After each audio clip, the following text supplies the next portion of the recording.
So this has a 6.7 inch screen, and my Moto G84, which is heavily used and well loved, has a 6.5 inch screen.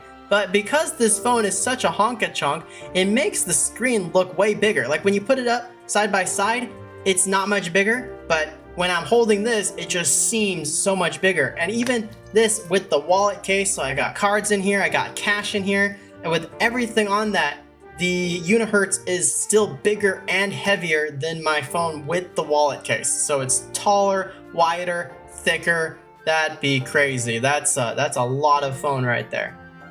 This thing right now is at 34%, which, because it has a battery that is 2 1/3 times bigger than the newest Samsung Galaxy S25 Ultra, and the battery is 2 2/3 the size of the iPhone 16 Pro Max, I would anticipate that this 34% will last a really long time. So I'm not even going to charge to see how long it takes to drain just that. And then over the next couple of weeks before the actual release of the phone, I'm going to test to see how many days it lasts with this just massive battery. All right, we'll take a look at the cameras real quickly.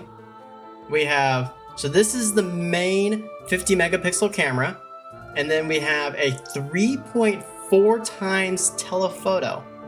So that's the telephoto lens. Then we have video mode. Here's infrared mode. This is our night vision.